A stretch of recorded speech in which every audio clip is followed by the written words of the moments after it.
I will tell you all that the story of saving endangered species is a complicated one. You see, it only takes a small crew of dedicated individuals to chart a course for the recovery of endangered species. And the story of endangered animals and bringing those animals back from extinction or near extinction is really the story of people. 3 years ago, I was doing a director's tour with folks that were helping us with our endangered species projects at Connecticut's Beardsley Zoo. And one of the gentlemen raised his hand and he said, how do you get tigers back in the wild? How do you get wolves back in the wild, or condors? And I told him, I said, it's not cheap, it's not easy, but you don't start with tigers and condors. You start with brook trout and you start in 7th grade. So these guys are the experts and I couldn't be more proud to work with them. Have you ever seen anything more adorable in your life?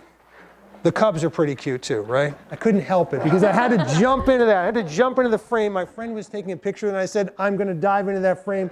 I will never have the opportunity again, probably not, have the opportunity again to work with animals like that at such a tender age in such close proximity. You see, Amur tigers are incredibly powerful animals, incredibly majestic animals, but they're animals that have an uphill battle. Once upon a time, this was all blue, all brook trout habitat, and now the blue is receding a bit, which means fewer brook trout, which means that our streams are warming up a little bit. So we want to do something to change that. So how do we change it? We change it one stream at a time, and we change it one student at a time, because at the top of the program I mentioned that it only takes a small crew of dedicated individuals to chart the course for the recovery of endangered species. Well, I'd like you to meet somebody who's doing just that. These are the 7th and 8th graders from Park City Prep and Bridge Academy in Bridgeport that we work with. They are great kids. And about 100 years ago, we're going to look at some of the numbers now, but 100 years ago, all the brook trout in the Paquonic River that flows right nearby Ridgefield here, down into Bridgeport, down into Trumbull, into Long Island Sound, well, that river heated up because all the trees along the banks were cut down. The river heated up, the brook trout disappeared, and for more than 100 years, there were no brook trout in that river. Well, our 7th and 8th graders decided, you know what, guys, we're not going to wait for the adults to figure this out. We're going to do it on our own. So with a little bit of guidance, they took the lead, and I'm really happy to say that they have not only raised these brook trout, but they've gotten them back into the wild. And for about 6 years now, we have wild brook trout that are once again swimming in this river. New to science this year in 2018, this is called the Pink Floyd pistol shrimp. I did not make that name up. I did not make it up. If you are a Pink Floyd fan, I'm happy to tell you that there is now a crustacean named for your favorite band. Now, the scientist who discovered this shrimp works at a university known as Oxford University. You might have heard of it in the UK. And he actually happened to be, and happens to be, a huge Pink Floyd fan. So, you know, go figure, right? Well, this animal is larger than life, much larger than life here. It is a very small shrimp. It's about 2.5 centimeters, about this big, teeny tiny. But this animal is quite unique. Not only does it have a pink claw, which is eye-catching, but it's one of the few animals we know of in the animal kingdom that has a secret and super weapon, that claw. The pistol shrimp has a habit of snapping its claw. But due to the way this claw is configured or designed, it's got like a ball and a socket joint. And when the shrimp moves its claw a certain way, it displaces water. But it doesn't just displace water, it displaces water in a microsecond. And when it does that, it makes a very loud sound. So loud, it actually travels underwater. It's so loud that it disrupts the sonar, the acoustic listening, if you will, of US submarines. No joke. Look it up. It's on the internet. It couldn't be false, right? It's got to be true.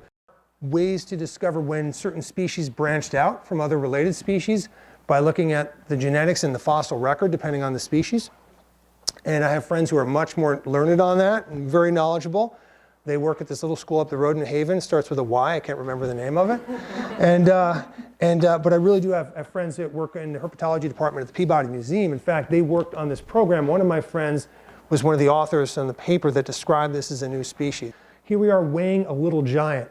It was my privilege to weigh a baby giant anteater for about 4 months of his life, along with our animal care specialists. This little guy is named Mochi. In Portuguese, it means mochila, means backpack. And there's a reason that he has a silly name, Because baby anteaters will ride on their mom's back for the first year of their life. And the reason they do that is because their coloration and their patterning exactly matches that of their mother. So what they do is they clamber on with those long claws that they'll use to rip open anthills and termite mounds when they get older. They clamber onto mom and they ride everywhere that mom goes. Because their coloring and patterning exactly matches mom, that provides them with a huge benefit. Because out in the wild, is everybody nice and polite, warm and friendly? Not exactly, right? You have pumas, you have jaguars, and jaguars and pumas are tough customers. They will prey on any creature they come across and can overpower. So what mom will do is let baby ride on her back. Because you can't tell where mom ends and baby begins, if a predator, a big cat, is foolish enough to mess with mom, you've never seen an animal without teeth strike fear in the heart of a big predator faster than a mom giant anteater who has got an agenda with somebody messing with her little guy. Giant anteaters can whip around. They've got 4-inch long recurved claws, and they can reconfigure a jaguar. And American alligators are animals that are really, they're the poster animal for success when it comes to endangered species.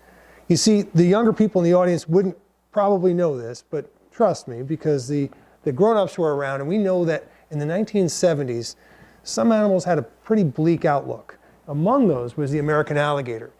And even though people really are the reason that many animals are endangered, because we're weighing our needs and wild animal needs, we know that by awareness, when people recognize that there's a problem and we work together to fix it, we can do some pretty incredible things. So what happened in the 1970s, we had some really talented women and men get together and say, we can do better. We can protect these animals. And they wrote a law called the Endangered Species Act. And that law, with animals like the American alligator at the core of that focus, enabled people to protect wild places, enabling those wild creatures to make a comeback. So that animal, I'm happy to report, is at the forefront of recovery for many, many other species. And American alligators once were looking at a very bleak future. Well, now they're doing great. There are more than 1 million reproducing American alligators in the American Southeast. They've made a full recovery. This is a good thing, because when alligators do well, fish do well, frogs do well, mammals, birds, because they provide habitat for all the species that live in their environment.